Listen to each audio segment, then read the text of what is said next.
Let's solve this question.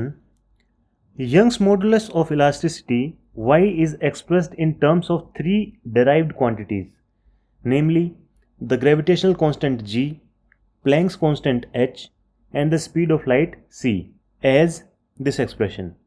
Which of the following is the correct option? Okay, so it's clearly a dimensional analysis question. तो हमें क्या दे रखा है, young modulus जो है वो हमें किसकी फॉर्म में दे रखा है, is equals to C to the power alpha, H to the power beta और G to the power gamma. ठीक है, ये हमें दे रखा है और हमें इन अल्फ़ा बीटा और गामा की वैल्यू पता करनी है. कर लेंगे पता. अब यंग मॉडुलस हमें पता है. यंग मॉडुलस क्या होता है, इन सभी के हम पहले डायमेंशंस लिखेंगे और उसके बाद इसको सॉल्व करेंगे. ठीक है, तो यंग्स मॉडुलस का फॉर्मूला हमें पता है, that is equals to stress upon strain. और स्ट्रेस क्या होता है हमारा, that is basically force upon area और अपॉन जो change in length upon original length L. तो ये तो मीटर है, ऊपर नीचे भी मीटर है, ये तो डायमेंशनलेस क्वांटिटी होगी बेसिकली हमारे नीचे. ठीक है, तो ये तो इसकी तो डायमेंशन में कोई रोल नहीं होगा. डायमेंशन में रोल किसका होगा, फोर्स का और एरिया का. फोर्स हमें पता है, फोर्स क्या होता है हमें हमेशा के G metre per second square. तो यंग मॉडुलस क्या हो गया हमारा, के G metre per second square times area क्या होगा, मीटर स्क्वायर. तो एक मीटर से एक मीटर कैंसिल हो जाएगा. यंग्स मॉडुलस आ गया हमारे पास के जी अपॉन सेकेंड स्क्वायर और मीटर. इसको अगर डायमेंशनल फॉर्म में लिखेंगे तो क्या लिखेंगे, मास लेंथ की पावर -1 एंड टाइम की पावर -2 लिख देते हैं यहाँ पे. m l -1 t -2 is equals to, अब c स्पीड ऑफ लाइट है. स्पीड ऑफ लाइट का हमें पता है क्या होता है, metre per second, that is l t -1.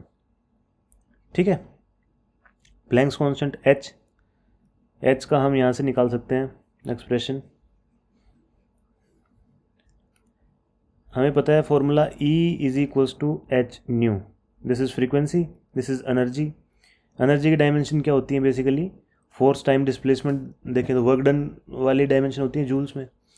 तो force times displacement upon new, और न्यू क्या होता है हमारा 1/t. तो हम कह सकते हैं इसको मल्टीप्लाई बाय t. तो ये हमारी डायमेंशन होगी कहीं ना कहीं.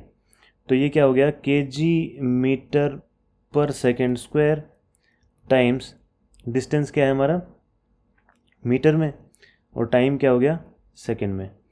तो एक सेकेंड से हमारा एक सेकेंड कट गया और हमारे पास बचेगा के जी मीटर स्क्वायर पर सेकेंड. और इसको अगर डायमेंशनल फॉर्म में लिखें तो क्या हो जाएगा, मास एल स्क्वायर टी -1. ठीक है, ये भी लिख देते हैं. इसकी पावर हमारी अल्फ़ा है. दूसरा जो है हमारा टर्म ये क्या आ गया, m l स्क्वायर और t -1, इसकी पावर आ गई बीटा. ठीक है, अब बचा हमारा ग्रेविटेशनल कांस्टेंट. ग्रेविटेशनल कांस्टेंट हमारा क्या हो जाएगा, हमारा क्या होता है, force is equals to G m1 m2 upon R square. तो g हमारा हो गया बेसिकली, फोर्स की क्या यूनिट होती है, K G metre per second square times R square is metre square divided by दो मास हैं तो के जी स्क्वायर. तो यहाँ से क्या आ गया हमारा, एक के जी से एक के जी कट गया और g हमारा आ गया m की क्यूब अपॉन के जी सेकेंड स्क्वायर. तो बेसिकली डायमेंशनल फॉर्म में क्या हो जाएगा, ये m-1 l क्यूब और t -2. ठीक है, तो ये लिख देते हैं हम यहाँ पे. m-1 L cube T-2 times gamma. ठीक है, अभी हमारा मोस्टली काम हो चुका है। इक्वेशन बनानी है, बस 3 उनको सॉल्व करना है। पहली इक्वेशन क्या हो जाएगी हमारी, अगर हम m की इक्वेशन बनाएं सबसे पहले, तो इसमें तो m है नहीं, m यहाँ है, m की पावर 1 है, और उसको बीटा से मल्टीप्लाई करेंगे तो बीटा आ गया, बीटा और यहाँ पे minus gamma is equals to, इधर क्या है पावर 1। तो एक तो इक्वेशन आ गई हमारे पास ये।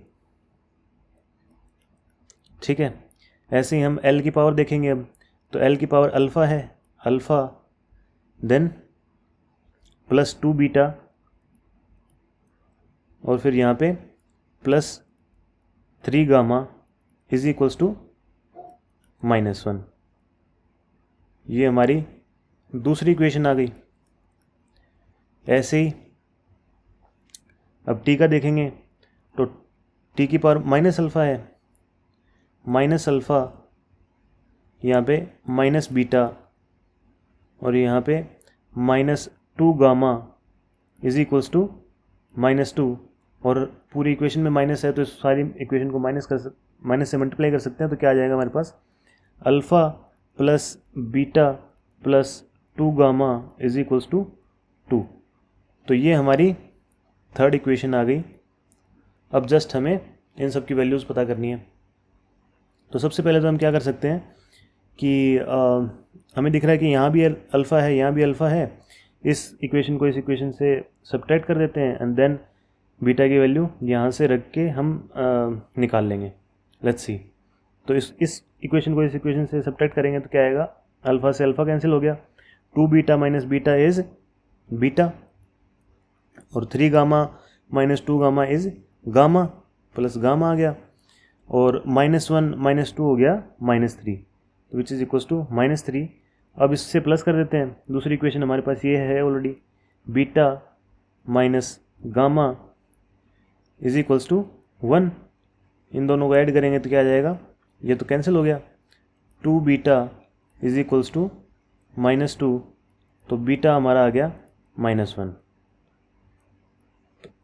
एक चीज़ तो हमारी आ गई। अब बीटा की वैल्यू हम इसमें पहली इक्वेशन में रखेंगे तो हमारा गामा निकल जाएगा,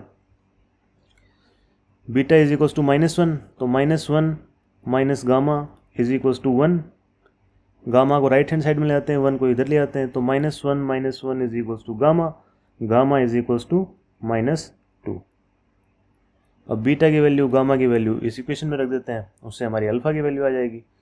तो ये क्या हो गया, अल्फ़ा प्लस बीटा क्या है हमारा -1 plus 2 into -2 is equals to 2। क्या हो गया ये, अल्फ़ा -1 -4 इज इक्वल्स टू 2। तो इन दोनों को ये हो गया -5 हो गया टोटल, इसको राइट हैंड साइड में ले जाएंगे कितना हो जाएगा, अल्फ़ा इज इक्वल्स टू 2 + 5 और अल्फ़ा हमारा आ जाएगा 7। तो अल्फ़ा की वैल्यू 7 है, बीटा की वैल्यू -1 है, गामा की वैल्यू -2 है।